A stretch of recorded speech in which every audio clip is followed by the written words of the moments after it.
Boxing Day sits quietly on the calendar, the 26th of December, often treated as an afterthought to Christmas itself.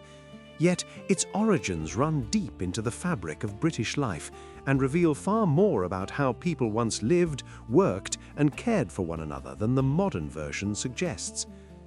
The day is bound to the Christian calendar as the Feast of Saint Stephen, remembered as the first martyr of the Church and long associated with acts of charity. In medieval England, this association was not abstract or sentimental. Churches placed sturdy wooden boxes near the altar throughout Advent, and parishioners gave what they could in the weeks leading up to Christmas. On the day after Christmas, those boxes were opened and their contents distributed to the poor. Winter was harsh, work was scarce, and hunger was real.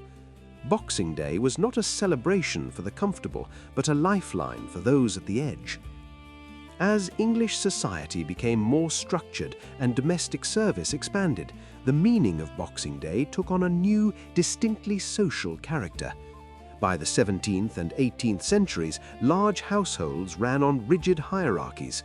Christmas Day itself was one of the busiest days of the year for servants, who cooked, served, cleaned, and kept the household functioning while their employers celebrated. Boxing Day was different. It was the one day when servants were acknowledged, rewarded, and released. Employers gave them a Christmas box, usually containing money, food, or clothing, and servants were allowed to leave the house and travel home to see their families. The boxes they carried often included leftovers from Christmas feasts, small luxuries rarely tasted by working people at other times of the year. This pattern embedded Boxing Day in the national character as a day of loosening rather than formality. It became associated with movement, travel, and the outdoors. In towns and villages, people gathered for sport and spectacle. Horse racing flourished, football fixtures became traditional, and in the countryside, hunting meets drew communities together.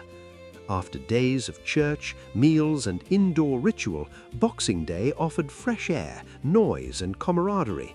It was less about reverence and more about relief. Because Boxing Day was a custom rather than a doctrine, it traveled easily wherever Britain established itself. It took root across the empire, in places like Canada, Australia, New Zealand, and South Africa, where the social rhythm of Christmas followed familiar lines. Notably, it never truly crossed into the United States, where different labor traditions and the absence of domestic service on the British scale meant the day had no natural place. This absence later fed the misconception that Boxing Day had something to do with boxing as a sport, a misunderstanding born simply from cultural distance. By the 20th century, the world that created Boxing Day was fading. Domestic service declined, church charity systems weakened, and the shared social obligations of employer and servant all but vanished. Yet the day remained. Retailers, spotting a population already out of the house with unwanted gifts and money to spend, transformed it into a major shopping event. Clearance sales replaced Christmas boxes, crowds replaced congregations. The meaning shifted, but the date survived.